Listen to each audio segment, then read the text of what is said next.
ولا تكونوا كالتي نقضت غزلها من بعد قوة أنكاثا تتخذون أيمانكم دخلا بينكم أن تكون أمة هي أربى من أمة إنما يبلوكم الله به وليبينن لكم يوم القيامة ما كنتم فيه تختلفون. الوفاء بالعهد للجماعة شرط في قبول الصلاة. بسم الله الرحمن الرحيم. قال رسول الله صلى الله عليه وآله وسلم: ثلاثة لا تجاوز صلاتهم آذانهم: العبد الآبق حتى يرجع، وامرأة باتت وزوجها عليها ساخط، وإمام قوم وهم له كارهون. أخرجه الترمذي وحسنه زين الدين العراقي والألباني. قال تعالى: إليه يصعد الكلم الطيب والعمل الصالح يرفعه. فالأعمال الصالحة ترتفع وتصعد إلى الله، لكن هؤلاء الأصناف الثلاثة لا تفتح لصلاتهم أبواب السماء، لا، بل أكثر من ذلك، فلا تجاوز صلاتهم آذانهم، لا تجاوز صلاتهم آذانهم. ولعله إنما خص الآذان لأن هؤلاء الأصناف الثلاثة سمعوا بآذانهم وعصوا بأعمالهم ولم يطيعوا، وأعاروا من لزمت طاعتهم أذنا غير واعية، كما قيل: لقد أنلتك أذنا غير واعية ورب منتصت والقلب في صمم. فما لهؤلاء الأصناف الثلاثة وما سر انتظامهم في سلك واحد؟ يبدو أنهم لم يتماثلوا في العقوبة إلا لتماثلهم في الجناية. فما هو الجامع لجنايتهم؟ أول الأصناف الثلاثة العبد الآبق حتى يرجع إلى طاعة سيده، لا تقبل صلاته لأن عبادته مرهونة بطاعته لسيده، فإن خرج عن إمارة سيده وهرب عن طاعة سيده لم تقبل صلاته. إذن سر عدم قبول صلاة العبد هو خروجه عن إمارة سيده، إلا أن يكون هروبه لإضرار السيد به ولم يجد له ناصرا كما قاله بعض الأئمة. وإذا لم تقبل صلاة العبد فمن باب أولى ألا يقبل سائر عمله. قال سيدنا النبي صلى الله عليه وآله وسلم: إن أول ما يحاسب به العبد صلاته، فإن صلحت صلح سائر عمله، وإن فسدت فسد سائر عمله. أخرجه النسائي. ننتقل إلى الصنف الثاني من الأصناف الثلاثة، وهو امرأة باتت وزوجها عليها ساخط، وسخطه إما أن يكون لسوء خلقها أو نشوزها عن طاعة زوجها، والزوج سيد زوجته، كما قال تعالى: وألفيا سيدها لدى الباب. هكذا وصفه بقوله سيدها، فالزوج سيد زوجته، وما دام أن الزوج سيد لزوجته فقد لزمها طاعته، فإن عصته ونشزت فقد شابهت العبد الآبق عن سيده، فكلاهما عاص لسيده، وبالتالي فقد تماثلت العقوبة، فكلاهما لا ترفع صلاته فوق آذانه، وكلاهما خرج عن الإمارة. قال سيدنا النبي صلى الله عليه وآله وسلم: من رأى من أميره شيئا يكرهه فليصبر، فإنه من فارق الجماعة شبرا فمات فميتة جاهلية. أخرجه البخاري ومسلم. وإذا لم تقبل صلاة المرأة الناشز عن طاعة زوجها فمن باب أولى ألا يقبل سائر عملها، كما قال النبي صلى الله عليه وآله وسلم: إن أول ما يحاسب به العبد صلاته، فإن صلحت صلح سائر عمله، وإن فسدت فسد سائر عمله. أخرجه النسائي. وقد يتبادر إلى الذهن ويسبق إلى الفهم أن من لا تقبل صلاتهم فقط هم العبد والزوجة وكل من شابههم في عصيان الجماعة والخروج عن الإمارة. وأما سمو الأمير فيطاع وإن ضرب ظهرك وأخذ مالك. لكن الحديث النبوي الشريف ثلث بأمير وأي أمير، وثلث بإمام وأي إمام، إنه إمام الصلاة أقرأهم لكتاب الله وأجودهم له تلاوة، إلا أن المصلين يكرهون إمامته لهم وصلاته بهم لمعنى يذم به شرعا. فثالثة الأثافي وثالث الثلاثة هو إمام أم قوما وهم له كارهون، فهو أيضا لا تقبل عبادته ولا ترفع صلاته ولا تتجاوز أذنه، وهو إمام صلاة فقط يصلي بالناس، لا يجور عليهم ولا يظلمهم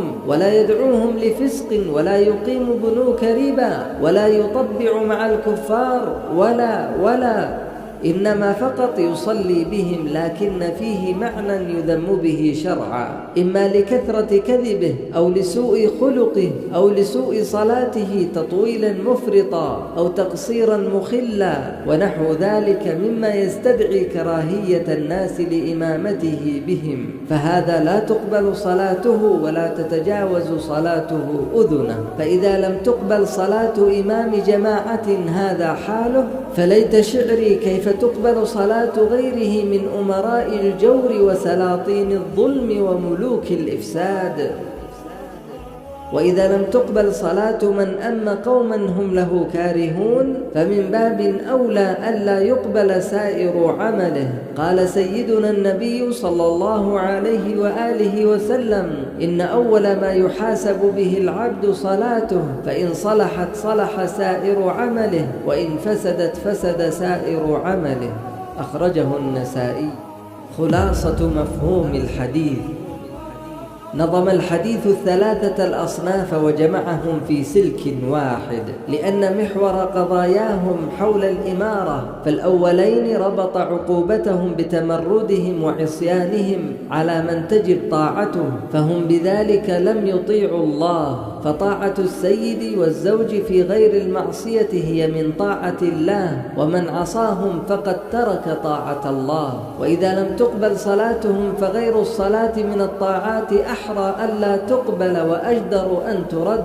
وفي المقابل لا تقبل صلاة إمام مسجد إن تصدر إمامة قوم عن غير رضا منهم ولا تأهل، فكيف بغيرها من الولايات والإمارات من خلافة المؤمنين أو إمارة المسلمين؟ ومدار قبول الصلاة وعدم قبولها هو انتظام الفرد في الجماعة. وإذا كان هروب العبد من سيده ونشوز المرأة على زوجها يفسد نظام جماعة مصغرة جماعة الأسرة، فلا تقبل صلاتهم، فألا تقبل صلاة من يفسد في جماعة أكبر أولى وأحرى.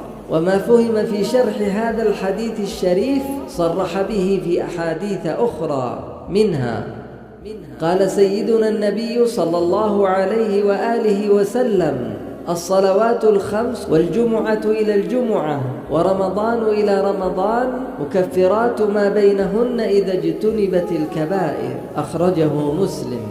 ثم بين في حديث آخر نماذج من الكبائر التي يقع فيها بعض المصلين، فقال سيدنا النبي صلى الله عليه وآله وسلم: الصلاة المكتوبة إلى الصلاة التي بعدها كفارة لما بينهما، والجمعة إلى الجمعة ورمضان إلى رمضان كفارة لما بينهما، إلا من ثلاث: إلا من الإشراك بالله ونكث الصفقة وترك السنة. أما نكث الصفقة أن تبايع رجلا ثم تخالف إليه تقاتله بسيفك، وأما ترك السنة فالخروج من الجماعة. أخرجه أحمد.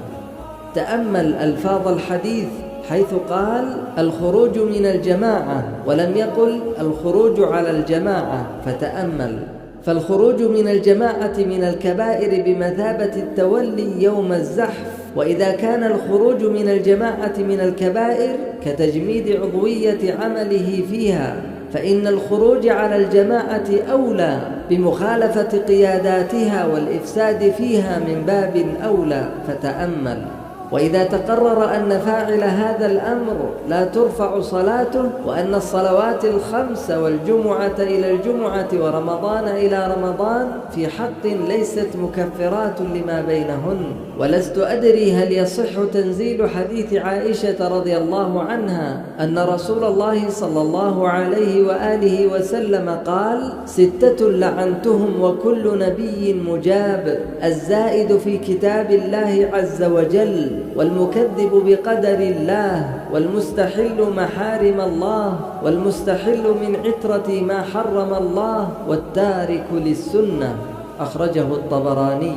والتارك للسنة فسر في الحديث الأول بالخروج من الجماعة. ومن الجدير بالذكر أن ترك السنة بمظهر الخروج من الجماعة يشمل ويعم كل جماعة عاملة في الساحة، فإذا تبين لأحد أعضاء الجماعة أن جماعة أخرى هي أرضى لله من جماعته فيلزمه الانتقال من جماعته إلى الجماعة الجديدة. قال تعالى: الذين يستمعون القول فيتبعون أحسنه. وقال تعالى: اتبعوا أحسن ما أنزل إليكم من ربكم. وقال تعالى لسيدنا موسى عليه السلام: فخذها بقوة وأمر قومك يأخذوا بأحسنها. وإن أعطى عهدا لجماعته الأولى فلا يلزمه أكثر من الكفارة. قال سيدنا النبي صلى الله عليه وآله وسلم: وإذا حلفت على يمين فرأيت غيرها خيرا منها فكفر يمينك وأت الذي هو خير. أخرجه البخاري ومسلم. ألا وإن خير الجماعات وأحسنها لجماعة يعتز الإمام المهدي عليه السلام بانتمائه إليها ونسبته لها، فيقول: إنما أنا رجل من الأنصار، فهو منهم وهم منه، فحافظوا على تماسكها وثباتها واسعوا للارتقاء بها، فالطاعة الطاعة.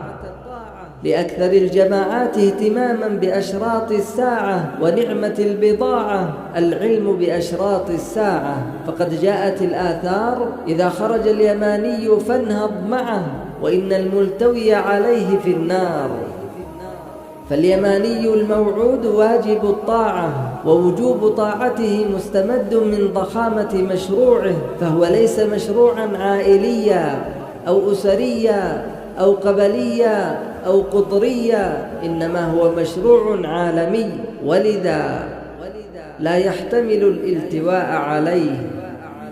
ويبدو أنه عبر بمعصية اليماني الموعود بعبارة الالتواء، لأن مخالفة اليماني الموعود ستكون بأشكال من الحيل ومهارات من المكر، إما بدعوى ادعاء نصرته، أو بقديم صحبته، أو بصلته وقرابته، أو بدعوى ادعاء القحطاني وصفته. والالتواء على اليماني الموعود كبيرة من الكبائر وجريمة من الجرائم، وهذا واضح من قوله: الملتوي عليه في النار، فيحرم الالتواء عليه، وخاصة ممن أخذ منهم ميثاقا غليظا على السمع والطاعة. وقد ينجح بعض المعاهدين في اختبار ترك تناول القات أو السجارة وأخواتها، ولكنه يخفق في اختبار الرجوع إلى أولي الأمر منهم وترك مخالفتهم. وقد قال تعالى: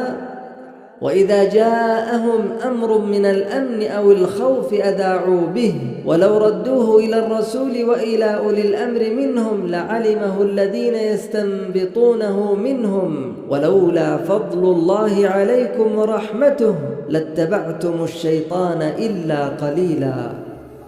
وكم اتبع الشيطان في ترك الرجوع إلى أولي الأمر منهم. قال سيدنا النبي صلى الله عليه وآله وسلم: ليس منا من لم يوقر كبيرنا ويرحم صغيرنا ويعرف لعالمنا حقه. أخرجه الطبراني.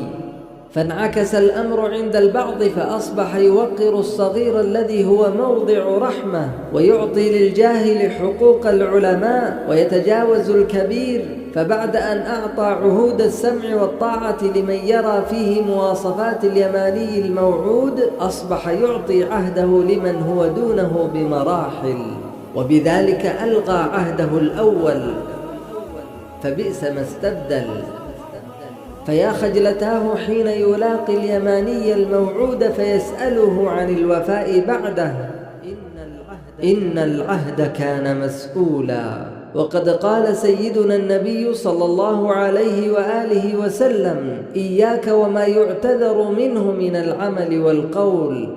أخرجه الطبراني والضياء. ومعنى الحديث: إياك أن تقوم بأمر تحتاج فيما بعد أن تعتذر منه، وخاصة بين يدي من أعطيته موثق الحب ومددت إليه يد الوفاء. فماذا أنت قائل؟ وحتى إن قبل عذرك وتقبل أسفك فلن ينظر إليك بعين من وفى بعده وحفظ عهده، والموعد الله وكفى.